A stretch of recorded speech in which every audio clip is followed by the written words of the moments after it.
Welcome back to another episode of Stories Sustain Us, the podcast where we dive into the inspiring journeys of those making a difference in the world of sustainability. I'm your host, Stephen Schauer, and today we have an exciting episode for you. My guest today is Louis Chan, a sustainability manager whose story begins in the vibrant city of Singapore. Growing up surrounded by the natural beauty of Southeast Asia, Louis developed a deep connection to nature that has fueled his lifelong passion for sustainability. In this episode, Louis takes us through his fascinating journey from his childhood in Singapore to his current role at an investment holding company. He's on the front lines of reducing mining emissions and carbon intensity, proving that business and sustainability can go hand in hand. Louis shares valuable insights on the importance of tracking and measuring impact to drive improvement in sustainability efforts. He emphasizes the need for balance in ESG reporting and highlights the triple bottom line: people, planet, and profit. We'll also dive into some pressing issues like the divisive pushback against sustainability metrics in the United States compared to Southeast Asia. Louis also provides useful tips for consumers to combat greenwashing by identifying red flags in marketing, researching company history, and giving feedback. Let me tell you a bit more about Louis Chan before diving into the interview. In his role as the sustainability manager for an investment holding company, Louis assumes leadership in the formulation of sustainability strategies and policies, and he conducts ESG due diligence and sustainability reporting efforts with the subsidiaries. In addition, as a trustee for a UK charity, Louis has played a key role in the establishment and enforcement of robust sustainability policies. His visionary approach ensures the charity's unwavering commitment to achieving carbon neutrality by 2030, thereby making a tangible impact on global environmental goals. Louis has also co-founded and advises various startups, such as a company called Arctic Glide, which has patented coil technology to reduce electricity consumption in air conditioning, which we talk about in this interview. His advisory work lies primarily in the climate tech space, and he specializes in helping businesses scale and doing investor relations work. Louis personally enjoys navigating the intricacies of capital markets to drive positive change in sustainable investments. And in all his free time, if that's not enough, Louis is a Muay Thai boxer, which is also fascinating to me. In the interview ahead, Louis paints a hopeful vision for the future where business incentives and sustainability are perfectly aligned. So get ready for an enlightening conversation with Louis Chan on Stories Sustain Us, where we are inspiring action through the power of storytelling. All right. Well, hello, Louis. How are you? I guess it's this evening for you. It's good early morning for me in Seattle. It's evening for you, correct? Where are you in the world?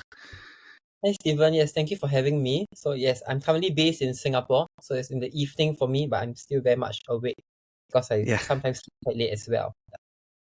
Well, thank you for staying up late and joining me. I appreciate working with you kind of beforehand to schedule this to find time that would work for both of us. I'm really excited to have you on the show.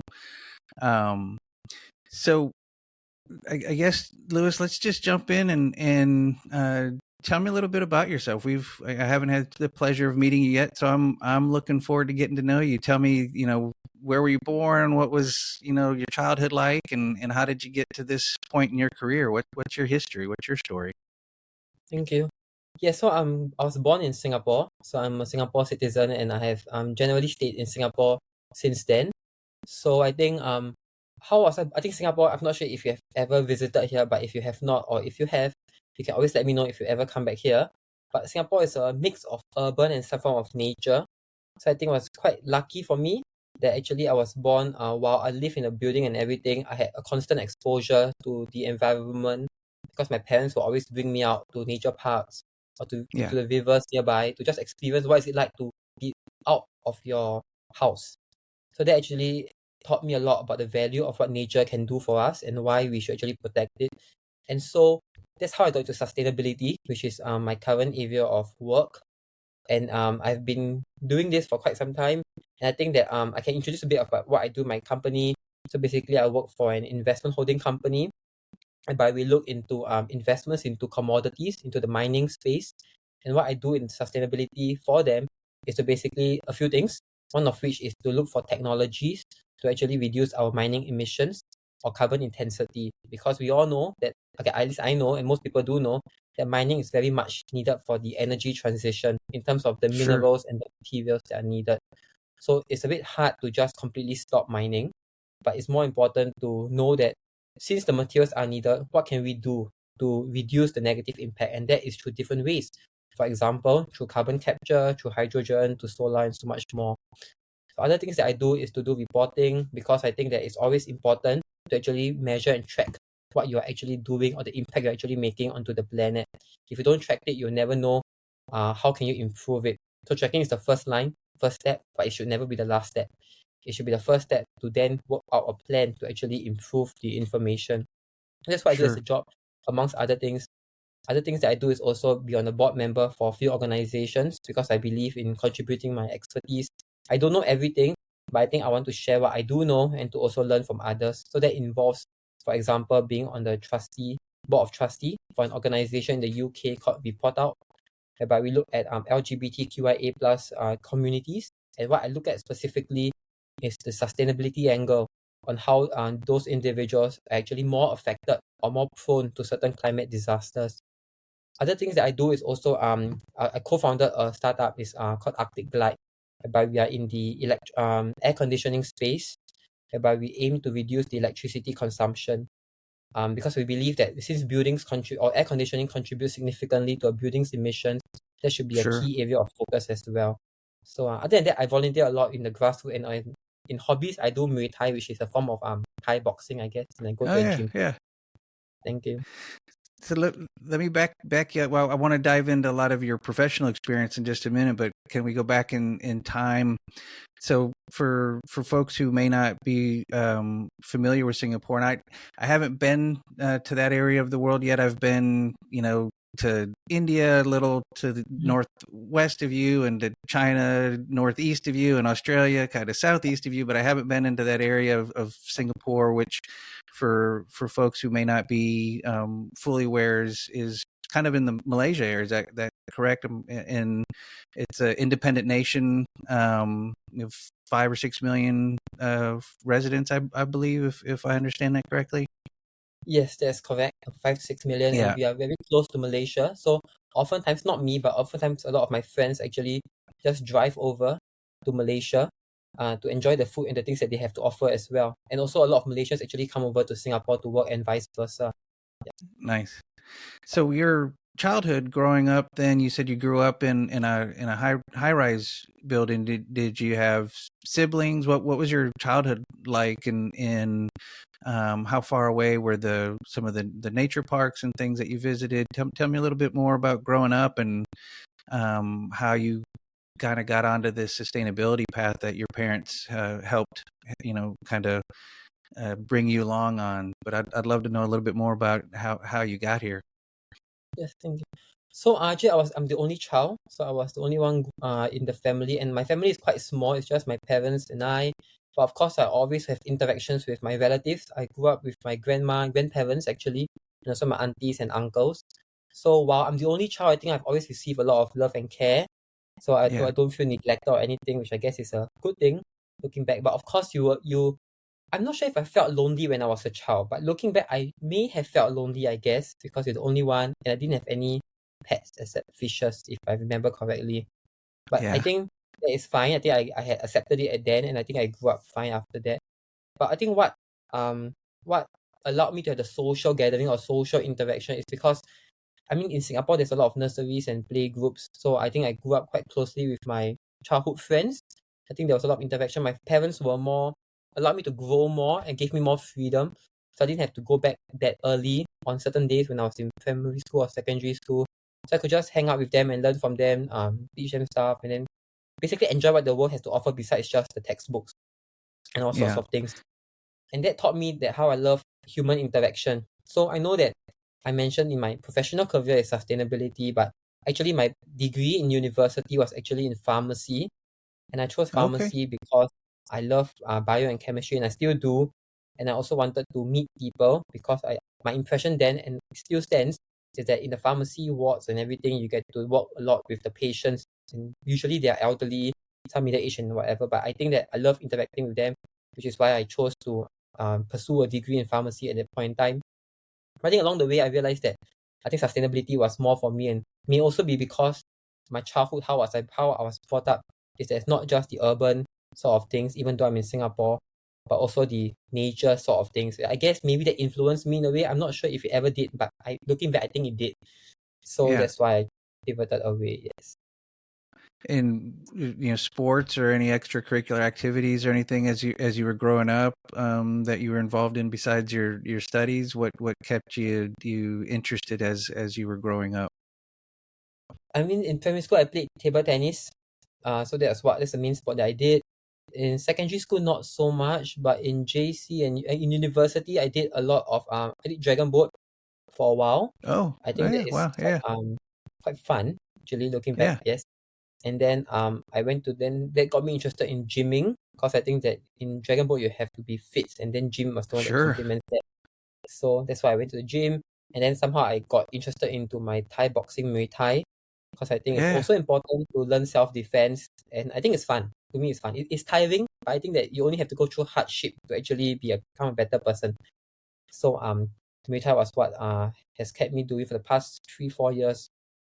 yeah. So Are that you kept me alert. competitive in Muay Thai competitions, or is it more just for the training and the self-defense and kind of staying physically fit, or do you actually compete in Muay Thai matches? I mean, I've only done sparring, so I've not been to any competitive match, but that is actually one of my goals to achieve this year, because I think it's just different. I think it's going to be quite tough my first match, but I think that I have to just tell Sure. myself that I can do it, and even if I lose or win, I think that's fine. Correct? It's just going through it, and anyway, I'm not doing it representing a country or anything, so the pressure should not be that high, I hope. So Yeah. yeah.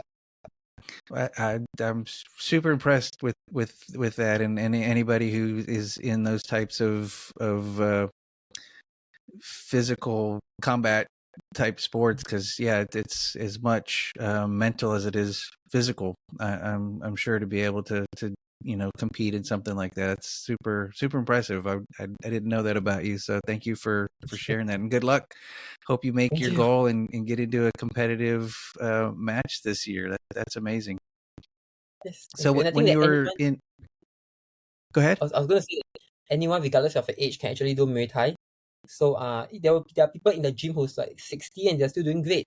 So I think that whoever is listening, even if you are 60, 50, I think you can just try, because if you never try, you never know, and maybe it's the right thing for you. So, yeah. Yeah, that's wonderful. Yeah, very very impressive. I'll have to stay in touch with you. I want to see how you do, because that's something that I would love to see you in a competition and support you in that way.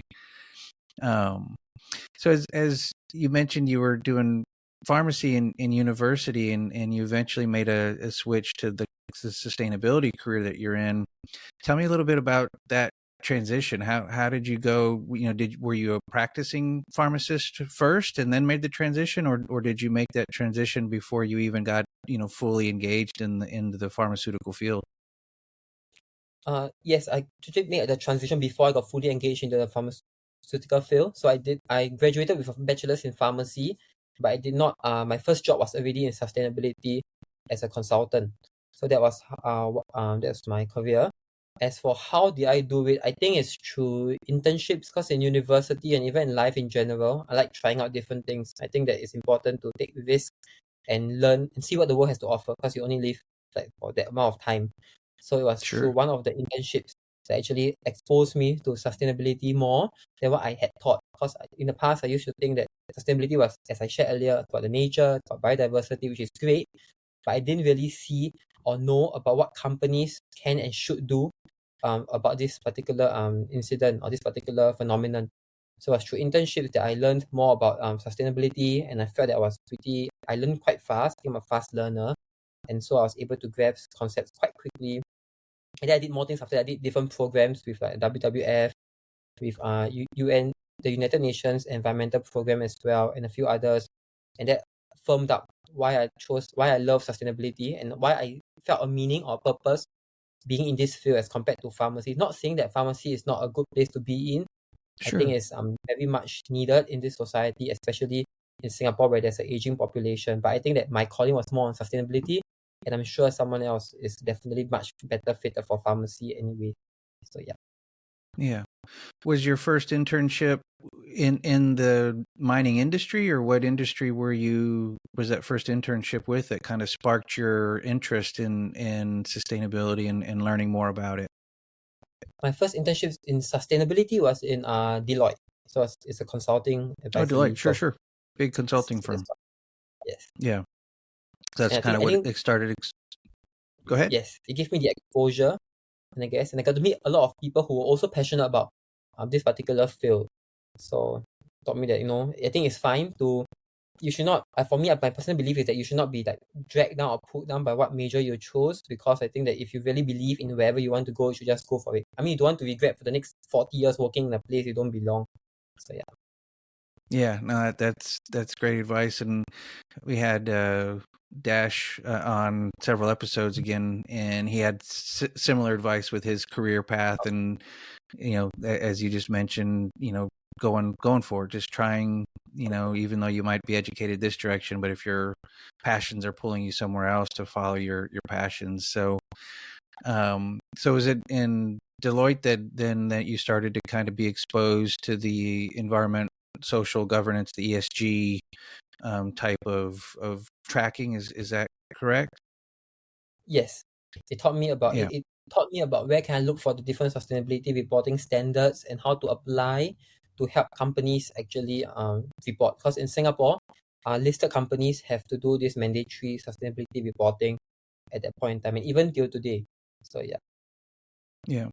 And for folks who may not be familiar, I'm going to tell you what I think ESG is and other sustainability, and then I'd love for you to educate me and others. But so the environment, social governance, the ESG type of reporting, as I understand it, is really looking at other metrics beyond just the shareholder value, the financial benefits of a company. And you might be looking at energy efficiency or greenhouse gas emissions or biodiversity targets, water usage, those types of things in the environmental area. On the social side, you might be looking at employee compensation, health benefits, training, diversity, equity, inclusion type of things. And then on the governance side, you might be looking at board independence and board attendance, litigation risks, transparency, things like that. So is my understanding correct? And how does this work, I guess, just to explain it to folks that might not be familiar with these types of reporting procedures? Yes, I think your understanding is definitely correct. I like it that when you mentioned about the environmental, you also brought up biodiversity. I think oftentimes when we hear environment, we just hear about carbon emissions, because that's much easier to track. And as for biodiversity, it's so hard to track. There's no clear matrix. Yeah, What can we do? I think yes. I think that maybe I can add on that actually please. these things, there's actually two ways to look at what these are what we call material topics. So companies in certain industries have certain material topics that are more important to them, or things that they should care more about. Because if it's a topic that you do not have any influence over, then there's no point to actually track it. And we all understand that companies have different or limited resources. So there's actually two forms of materiality. One of which is impact materiality, which I think is what you're also mentioning, which is basically the Okay. impact that a company does onto the environment or onto the planet or onto society. So this is external. And the key reporting framework for this is the GRI framework, Global Reporting Initiative. But I think another sort of materiality dimension is what we call financial materiality. So it's Okay. basically how do those factors actually affect the company and therefore shareholders' value. Because I know we all say in sustainability that shareholders should not be the key focus and it should be stakeholders. But when you actually implement practically, it has to also influence shareholders. There has to be buy-in by the shareholders. So Sure. shareholders should be made exposed on what factors, how can these actually affect them. For example, I think you mentioned something about litigation risk. So maybe if a company actually has huge environmental impact which affects the company's reputation, or actually affects it because more countries are actually pricing in carbon these days. So if you price in carbon to your financial statements, it will affect the valuation, even the shareholders' value, and therefore shareholders are forced to actually consider these topics. So that is more of a financial materiality. So there are these two forms of materiality. The gold standard, in my opinion, is what we call double materiality, which is to consider both and how they influence and affect one another. Only then Nice. we can have a good framework to help companies. But sad to say, I think most regions do not actually require double materiality, but I believe that eventually it will be a requirement in most legislation. I appreciate clarifying that and explaining it in a way that a novice like me and probably other members of the audience can understand. So that this is, I was really excited to bring you on because of your expertise, and this is such an important aspect of sustainability. Obviously we talk a lot, like you mentioned, about climate change and carbon issues and getting to net zero, and some of those things I think are beginning to be understood by the public a little bit more. But this financial side of it, sometimes is a mystery to novices because it sounds so complicated, and we need good folks like you doing that work to help. And I also appreciate you mentioning that it's really a balance, as I interpreted what you said. This the triple bottom line of planet and people and profit has to be balanced, because there does need to be a profit for the shareholders in this. Otherwise they're going to lose interest or try to go to a different direction in order to keep that profit margin. So I think what I understood you to say is that's kind of the sweet spot, is how do you balance all of these things so that businesses are making good decisions that are healthy for the planet and healthy for society, but also make money, because that's not a bad thing to make money. So is that kind of that balance is what you're trying to help companies find? Is that what your goal is? Yes, because I think that eventually, if we work in a company, where we have to always get stakeholder and management buy-ins, and so cost savings is obviously the key priority for all these companies as well. Unless, in my opinion, I think those companies who are willing to sacrifice a bit of profit or revenue are those bigger MNCs, but they have enough bandwidth to actually sacrifice one area over the other. Yeah, I think I Sure. also want to mention, you mentioned something about balance. I think that beyond just planet, people, and profit, I think what is important is even in the ESG realm itself, in the term using ES and G, there has to also be a balance. Because oftentimes, whenever I read articles or see companies' reports, they may talk about the improvement in the environmental side of things, but they did not mention about the drawbacks that it did to the social element side of things as well. I mean, being in the mining space, we can clearly just reduce the emissions by shutting down the mines or whatever, but the social equity, when it comes to the miner's life, miner's livelihood, whereby the whole family actually depends on the mines, will actually be greatly affected. So I hope Sure. that more companies will actually report more transparently on how ES and G as a whole is being affected by their actions, and not just glamorize the improvement in one certain aspect. So yeah.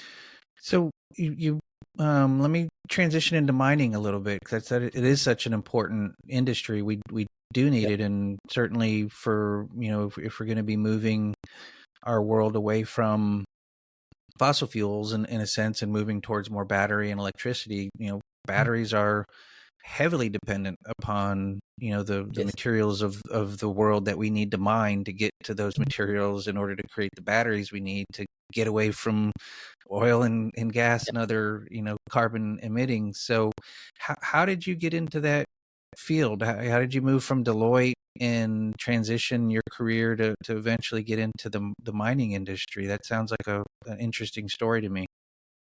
Thank you.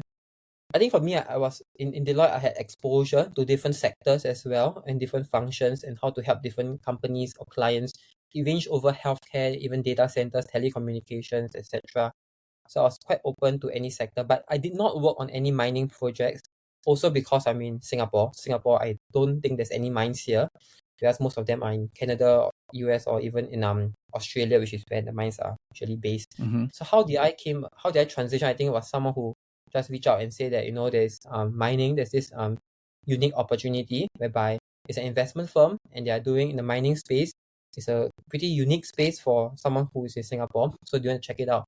I think that I checked it out and thought it was quite interesting. I wanted to be in what we call a hard to abate sector to actually so that we can have most impact. Because for my personal opinion is that it is not, I do not want to be in a space where it's already so green in that sense because I will not have much material impact to them. I may improve by 1 Sure, 2%, sure. but that is not significant as compared to in mining. Even if it's 1 2% improvements in their emission intensity, I think that's quite a big deal from a environmental point Yeah, of view. So I say yes to that on the makes sense. challenge, and that's how I translated here. But luckily, a lot of skills that I learned in Deloitte and also in other places, and a lot of courses that I took definitely helped in me being extremely well equipped for this role. I mean, the only thing that I, of course, had to only learn on the job was the mining technicals. But the sustainability side, I think I was more or less there. That being said, I always read up the first thing in the morning about the latest sustainability happening. So that is quite a good habit that I think I recommend. So yeah, that's how I got into mining and investments. Yeah. What what are some of your morning reading resources? So if folks listening to this or watching to this, would like to follow your good habits of staying up to speed on all the latest information, where do you get your sustainability information from? I think a few places. I think one of them which I find quite useful is a Slack channel called Work on Climate. So basically, it's a community whereby different people chat about sustainability happenings, and some of them are job seekers, some of them are investors, some of them are entrepreneurs.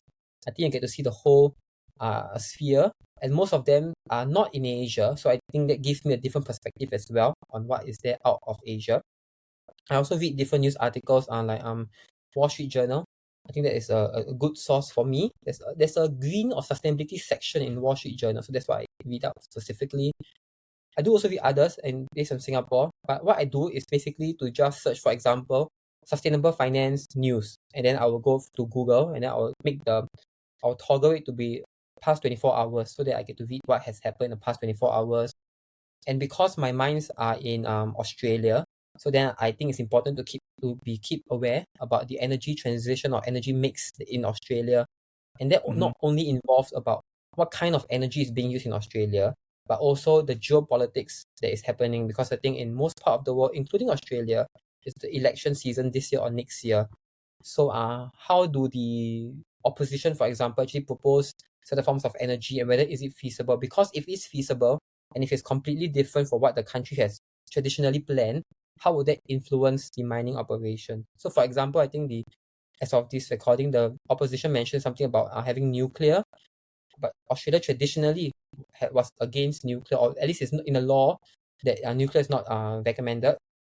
So, Hmm. how would this actually affect, and would this opposition win? Those sort of things that I would consider in the morning. I think it keeps me alert, it keeps me aware. Yes. Yeah, yeah. I've got a few weekly newsletters that I subscribe to, so I do my reading on a kind of on the weekends on a weekly basis, summing up everything that I've seen as opposed to a daily basis. But I think it's really important, however it works for you as an individual, to stay informed and stay educated. There's so much information happening, some of it really fascinating and interesting and positive, and some of it, as I'm sure audience is aware, is not great, and it's important to stay up to speed on all of that. You mentioned geopolitical issues, given your work is multinational with how you run your investments in different countries. I'm curious, here in the United States, as we're in election season in the last year or so, there's been a really big blowback by Mhm. the conservatives, folks more on the right side of the political spectrum, against these types of sustainability measurements and metrics in business, ESG measurements and diversity, equity, inclusion measurements. These types of things there's been a very active um, push by the many Republicans here in the United States to do away with those or minimize those, or generally, you know, uh, push back on those types of measurements. How are you seeing that play out in the rest of the world? Is there a similar pushback on these types of sustainability metrics, and how is that impacting your work in seeing, at least here in the States, such a blowback? But if it's happening in other places, I know in Europe as well, there's kind of a hardline push from the right to minimize some of these advances that have been made. So what's your experience saying about global politics and the either advancing of these types of measurements or the pushback against them? Thank you for the question. I think in Singapore at least, or in Asia, in ASEAN, the ASEAN or Southeast Asia region, sustainability was a pretty recent phenomenon as compared to, let's say, in Europe or even in the USA. So I think that we have not reached a stage whereby there's huge debate between both sides on whether they are for or against climate change or climate action. So I think it's definitely not as divisive as compared to the US. Even in Australia, I think that generally for my sentiment, I do not travel down there often, but based on my sentiments is that they are generally supportive of the climate acts and climate regulations that is being made in Australia. Also because the government has different initiatives or regulations, for example, renewable energy targets, or in what they call safeguard mechanism, whereby they limit or they require certain polluters to actually reduce their carbon intensity by 4.97 on a yearly basis. So I think that yeah. So let me try and think some more. Okay. Yeah. So Go ahead. yeah. I didn't mean to interrupt you. Oh, yes. I was going to say that like in the US, I think that maybe one reason why there was such huge division. I'm not from the US and I have not been much exposed to the US, but I think it's because of the link between sustainability or climate change and the woke culture. Maybe it's how it was being portrayed in the initials, whereby people had the impression that it's going to cost them a lot, or the way certain policies are being done. Because I think you mentioned about DE&I, and I'm a huge proponent on how board and how companies should have diverse employees of different backgrounds and everything. But maybe it's the way whereby they said that there's a huge focus on, let's say, gender representation, whereby companies must have a certain board percentage whereby it's female. Maybe it's not what it is, but how they actually presented it. Because I guess by saying in a certain way, there's some pushback by certain groups of individuals. But how even in DE&I think it's more important to actually consider beyond just the gender, but also maybe the background, the socio-economic background, or the Yeah. educational background. But I also understand why gender is the first thing that is being considered, because it's quite easy to implement, and I think there are some positive benefits of doing so. But maybe it's the framing that can be improved. And I also think maybe in certain parts of the world, it's because it becomes a political issue. So a certain party may actually raise it to gain more credibility or gain more votes. So that's why the Yeah. gap is just increasing. But while it's unfortunate, I think hope is not lost. I think US is doing, at least with the current party, is doing quite well with with the Inflation Reduction Act, especially giving grants, giving tax credits that enables more startups or more firms to actually do things which may not be commercially profitable initially, because there has to be a gap that has to be filled by Right. governmental grants and all. So I'm good to see what is happening, but I think more can be done. But it's good for now. Yeah. I appreciate your insight, and I agree. I think some of the political challenges that we have here in the States is about, in some part, about framing. Sustainability is often framed as an either or. Either you save the planet and do socially good, and then you go broke doing it, or you make all the money you can make and you don't worry about those other issues. It's our political system is often this either or choice, and going back to your earlier comments about, no, you can do sustainable things and make a profit at the same time. Yeah. I think our politics here in this country are really don't allow that type of messaging, because somebody has to, politically you have to have kind of somebody to fight against. So they formulate these arguments that aren't necessarily based in reality, that we can do both. We can protect the planet, advance social equity, and make profit for shareholders. So I appreciate your insight around that. Let me I want to give you a chance. Also, you'd mentioned transition away from some of the geopolitics and getting back into your career path. I want to make sure we bring up the Arctic Glide company. You'd mentioned that's a air conditioning space that you're working in. Tell us a little bit about what that company does and what you're hoping to accomplish. I want to make sure to give you time to promote that activity as well that you're doing. Thank you. So this Arctic Glide basically came out, or the co-founders actually came out with a patented coil technology, which is being used in air conditioning. So in Singapore, it's a tropical, it's like summer every day in the year. So it's extremely humid, and that's why a lot of people actually use air conditioning. And I think it's while air conditioning contributes significantly to carbon emissions and electricity consumption, it's not possible to tell everyone to just stop using it. So then the Sure. solution for that we realized was actually, what if there was a way to actually reduce the electricity consumption needed by air conditioning.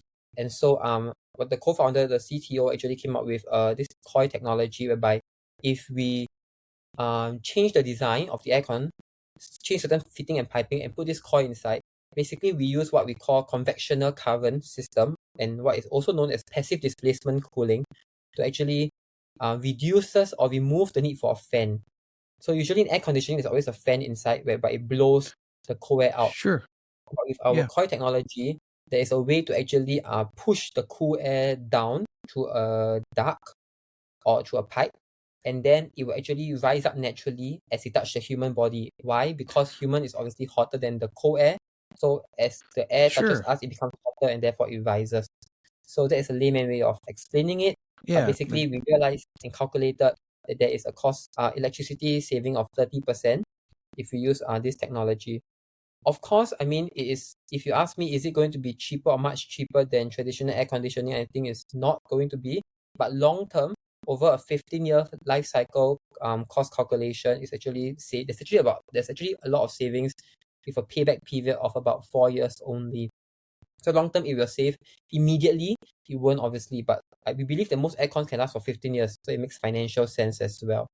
Yes. Yeah. Thank you.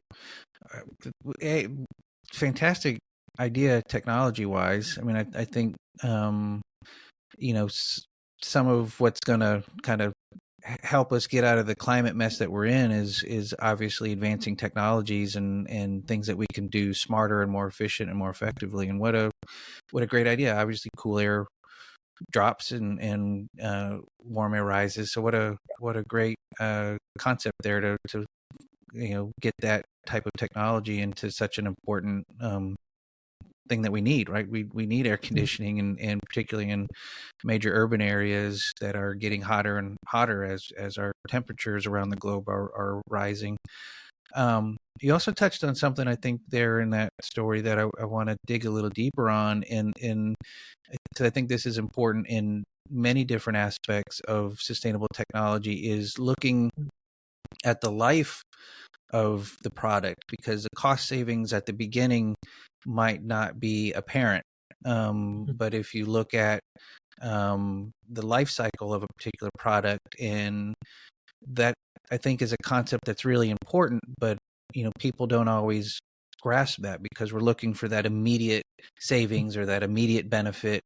So how do you market the product, or how do you educate the public to get people to start thinking longer scale about things like your air conditioning technology or solar technology or other things that you might not see the immediate cost benefit from, but over the life cycle of that product you'll get more benefit than the current technology. So what's your insights around how to get people to think differently, think long term instead of short term? Thank you. Yes, I think I don't have the perfect answer for that, but what I do whenever I get into conversations is especially with real estate developers, or maybe through mechanical engineering consultants, is to actually ask them, what are their pain points? And often their pain points is about energy saving or electricity savings. And luckily in Singapore, there's also a increasing push for sustainability, whereby buildings have to get a certain rating, green mark, so that if not, I think they can't be built. So therefore, there's all this push that makes conversations with real estate developers much easier. And I think that it also happens to be that in this space of real estate and construction, most of the consumers or customers actually think long term because they will have a building for a long time. No one actually builds a building to be demolished in 10 years. They build it maybe for over 100 years, for example. So that makes the conversation actually easier with them as well. I mean, Sure. I've also realized that maybe initially when I was in uni, that I think that conversations, it may be a bit too idealistic to think of just pushing or to persuade people through the act of climate change by just telling them that, you need to save the planet, if not there's going to be sea level rise or whatever, because they may not actually feel it. And especially in Singapore, whereby we are quite sheltered, so we do not have hurricanes or typhoons, so we don't actually see the impact. So it's harder to convince them, even from an emotional point of view. But it's Sure. Singaporeans generally are still more practical, so the financial element has to come in as well. Of course, we do look at also different business model, and we do experiment with different schemes. For instance, some things we should research that that is a suggestion to people who are listening, is they can what we use as what we call as a software as a service or cooling as a service, whereby people do not actually have to pay upfront for a particular equipment, but they can pay for whatever savings they actually get.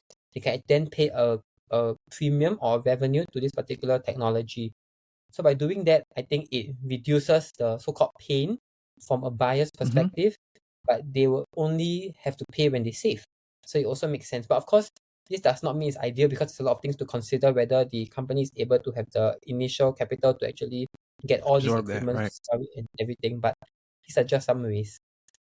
Yeah, I like that, and I think I heard in your answer a few things that are important. One, it sounds like there's some need, and you mentioned here in the States as well with some of the recent legislations that's been passed. But there's uh, on one tool is government regulation. It sounds like in Singapore there is certain standards that have been established for new buildings and industries to hit the targets established via government regulation. And then there's also then the innovative side of the marketplace. And so, how can you innovate and find the technology and then, market that through different, mechanisms and schemes such as, paying when you save. I mean, that's Yep. a fascinating type of tool as well. If a business can absorb that, as you said, that initial financial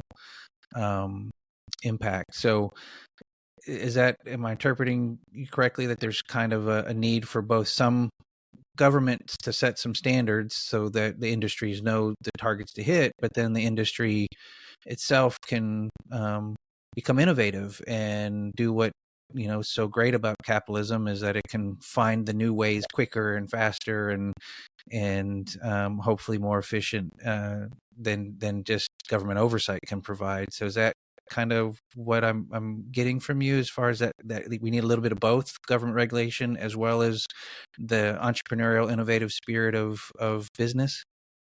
Yes, I think that's definitely correct. And just to add on to that, besides enforcing from a governmental point of view, I think it also be good if society or even government can actually promote innovation, because I think that based on my understanding in Asia, people are generally more conservative. But if there's a lot, but I think I'm getting an increasing sense that there's more accelerators or incubators that is being created in the ASEAN or Southeast Asia region, which is good because it shows that money and effort is being put to group together different people who have different ideas, but obviously no one has a complete full set of skills that can scale up a business. But by having accelerators programs, then I think that it brings people with complementary skill sets together to solve a problem that they both or everyone cares about, and that can create more innovation. So basically, the point I wanted to share is to create an environment whereby such innovations can be cultured, and to also maybe instill the mindset that it's okay to fail. I think it is a bit idealistic to think that, or to not want to fail. I think that to me at least, every failure is a step forward still, and there's something you can learn. Maybe time is wasted, maybe time is not wasted, but there's always things to learn to your next venture. I don't really believe that people can succeed at the first time anyways. So, yeah.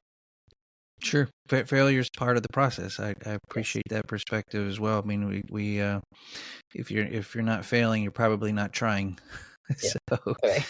um, so let me ask one kind of changing subjects again a little bit on you, but tapping back into your expertise in sustainable investing and um, the idea of businesses maybe being a little exaggerating their sustainable footprint, greenwashing, in that area is becoming a more and more well-known problem that Yeah. businesses might do a great job marketing about how green they are, or whatever buzzword that they're using on their products, but if you dig deeper into the business practices, you might find out that they're not very sustainable at all. So what is your advice for just an average consumer?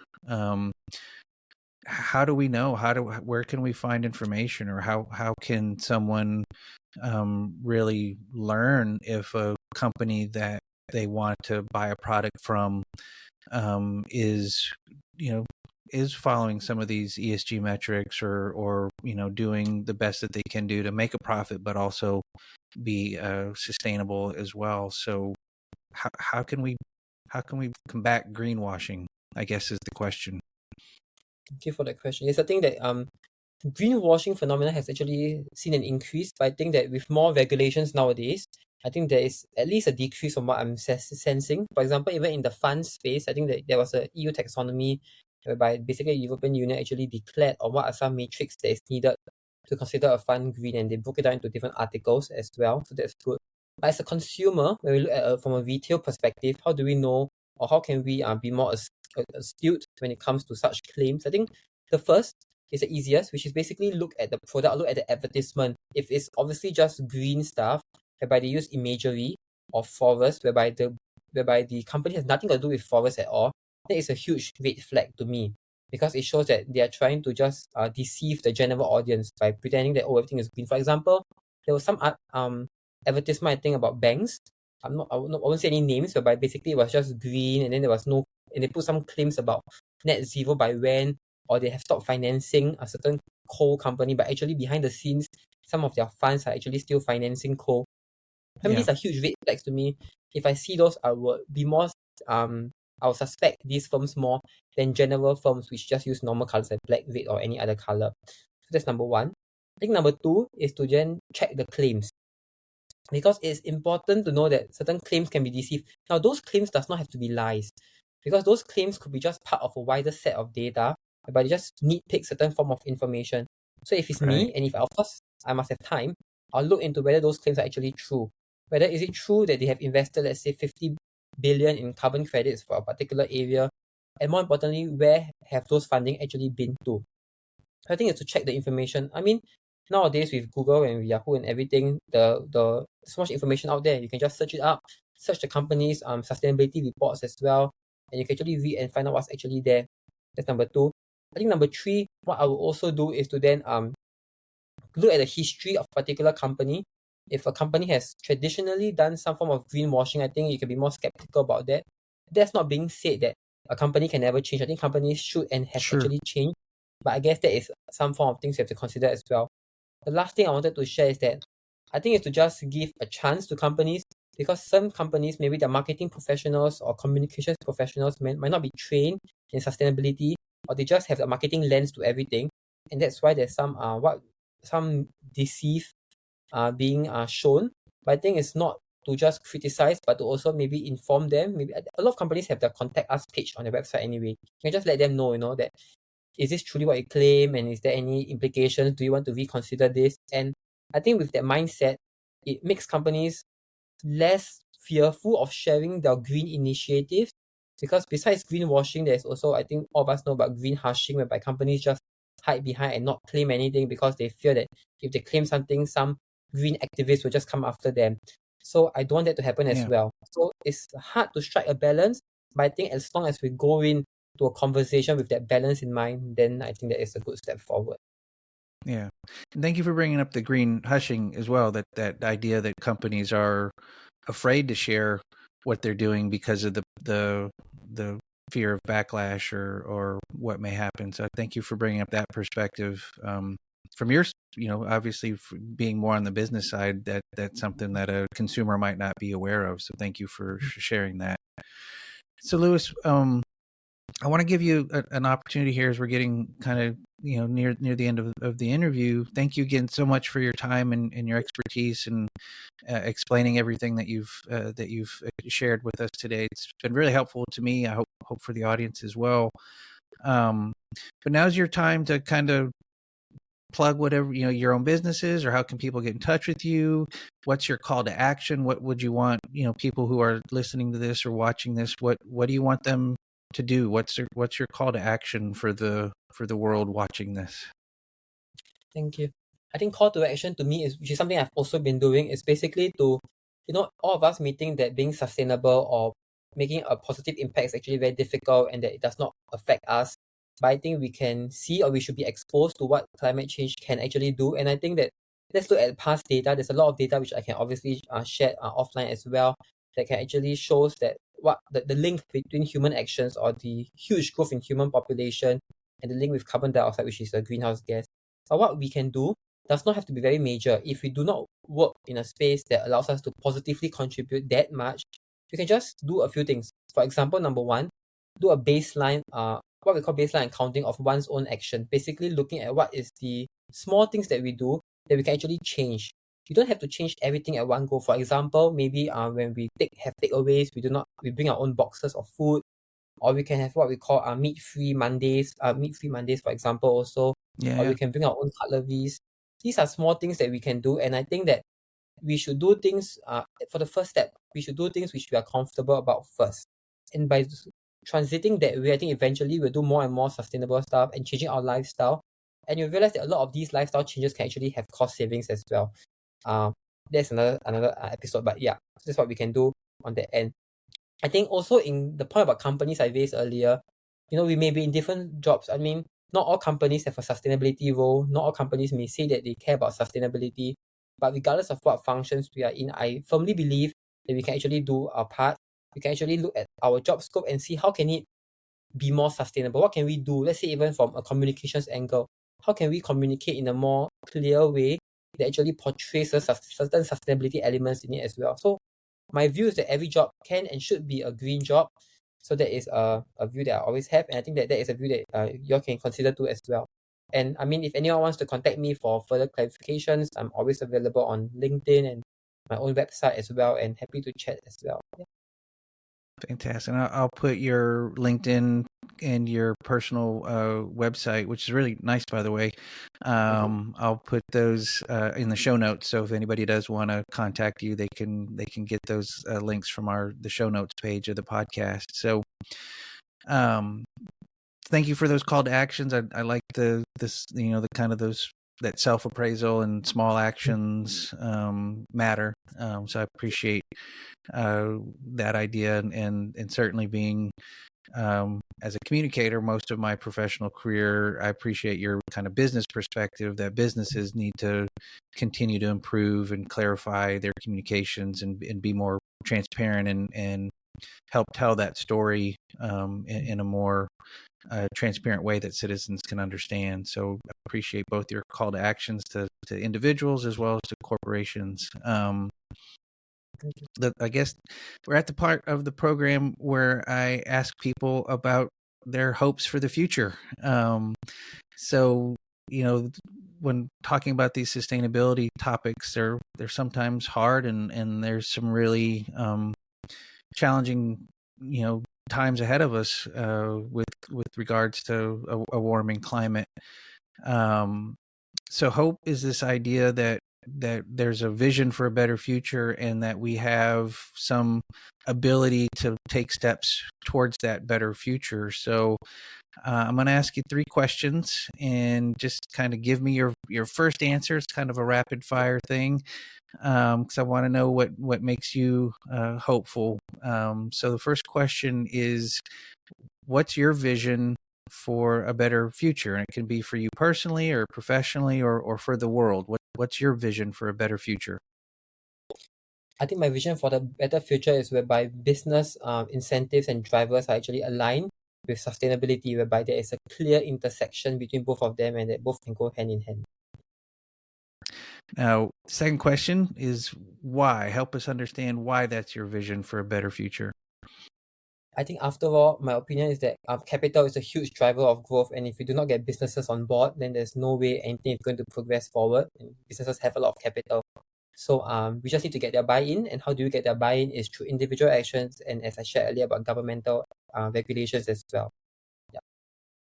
Fantastic. So the last question is, imagine a future where what you hope to be is reality. We're now living in the future where businesses are aligned with sustainable goals and making profits. And how does that make you feel now that we're living in that future vision? I think it's just alive. I think I get to be in a place where I truly belong, and that everything is aligned with me. I mean, that being said, I'm not idealistic in the sense that I believe that there will still be conflict and disagreements. But I think that's where further things can be more fine-tuned, and therefore there can be more progress done. But that is a huge step forward really, and I'm looking forward to that day. Nice. Well, Lewis, thank you so much. I'm looking forward to that future day too, where businesses are more aligned. And yeah, conflicts are always going to be there, but I agree with your hope and for a better future that if we get there together, we can also face conflicts with more compassion and not necessarily see us as at odds all the time. So I appreciate your vision for the future, and I'm going to do my little piece to help you get there and help us get there. So thank you so much for joining me today and sharing your expertise, and very appreciated. And I've learned a lot today, and I'm sure the audience has as well. So with that, I wish you well, Lewis, and I will stay in touch and follow your career as it goes, and look forward to your first Muay Thai fight coming up, hopefully. Yes. Thank you so much, Stephen, for having me here. All right. Goodbye. Goodbye. That brings us to the end of another enlightening episode of Stories Sustain Us. I want to extend my gratitude to Lewis Chan for sharing his incredible journey and wealth of expertise in the field of sustainable finance. His insights on the importance of tracking and measuring impact to drive improvement, and his emphasis on balance in ESG reporting and the triple bottom line are invaluable. And I wish Lewis all the best with his Arctic Glide startup. The innovative technology this air conditioner uses highlights Lewis's commitment to practical solutions that benefit both the environment and the economy. Lewis's vision for a future where business incentives and sustainability are aligned is truly inspiring. It's a vision of progress and balance, one that we can all strive towards. I also found his tips to be practical takeaways for all of us to consider when combating greenwashing and finding truly sustainable companies to support with our wallets and investments. Like I really enjoyed this conversation with Lewis, particularly around some of the talk and discussion about what's happening here in the United States with regards to ESG metrics as compared to Southeast Asia and Australia, where Lewis does most of his work. It's really disappointing to me. It's not necessarily surprising, but really disappointing to me nevertheless that over the last couple of years, there's been such a powerful political backlash against ESG reporting, these types of sustainability or environmental, social governance type reporting. Some states have even gone so far as to ban this type of reporting in their state legislatures, and it's sadly not surprising to me, but also very dangerous and disappointing nevertheless. There's a number of individuals and businesses, leaders and investors who've made a considerable amount of money over the last few decades that our economic systems have been really focused on this shareholder first type of system.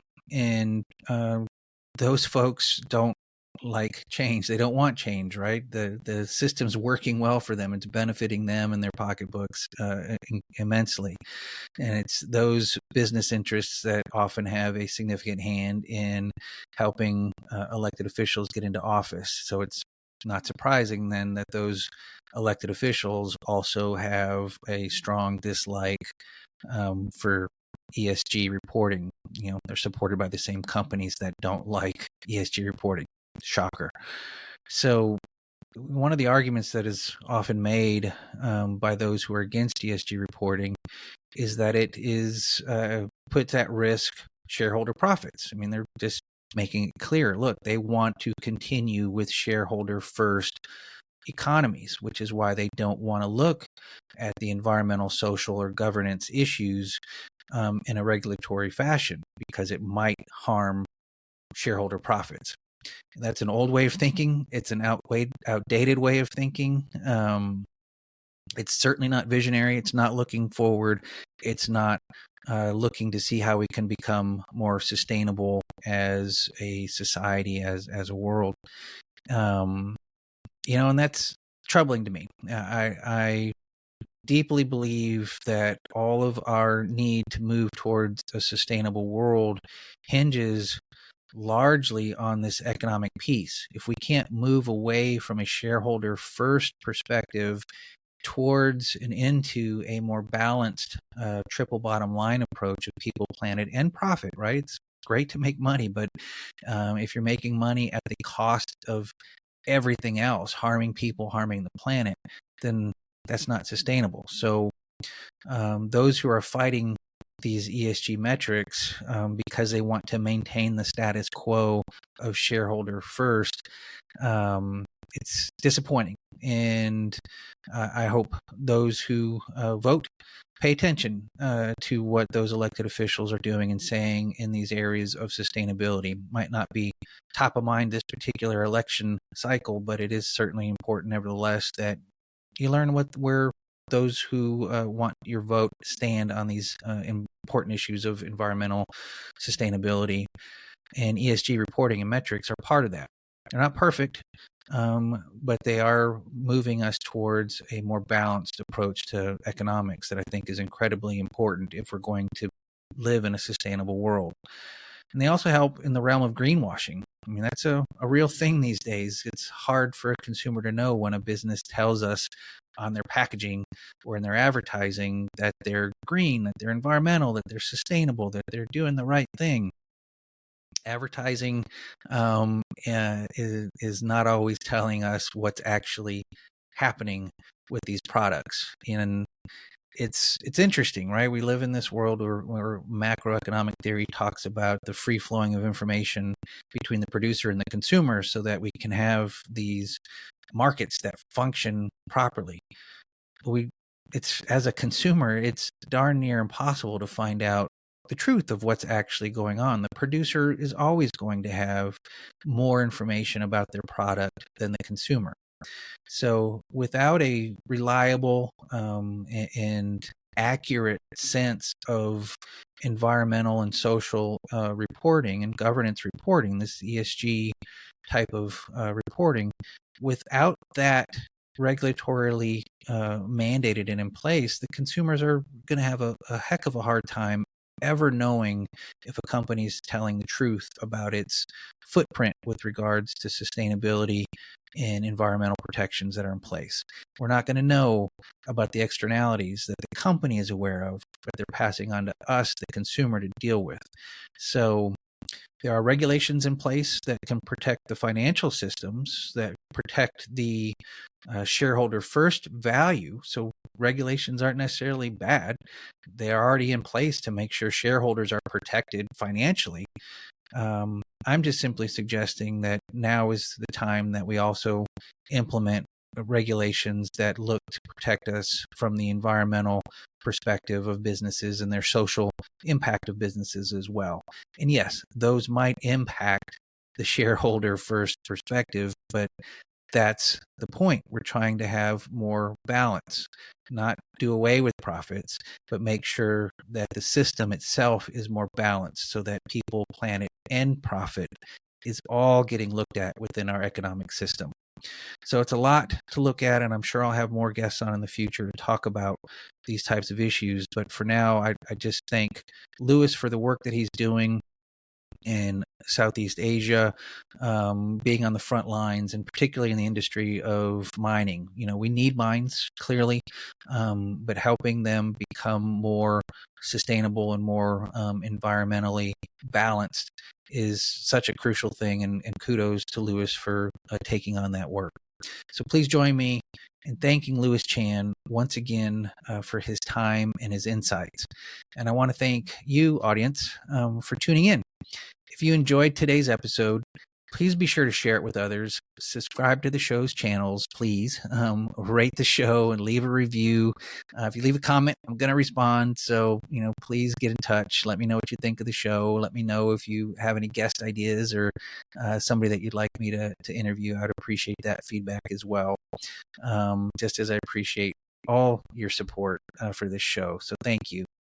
Next week on Stories Sustain Us, I have a really fun conversation with a former work colleague. This is an old friend who I worked with over 20 years ago. My guest emphasizes the importance of storytelling and finding common ground in bipartisan work as she reflects on the challenges and successes of her advocacy efforts. Her successful career in Texas and now in Colorado includes legislative wins promoting dark skies and scenic byways, as well as advancing economic development and workforce housing.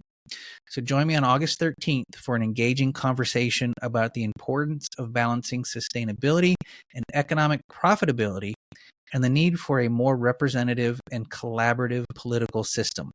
The episode will be available wherever you listen to podcasts and at storiessustainus.com. So until next time, I'm Stephen Schauer. Please take care of yourself and take care of each other. Take care.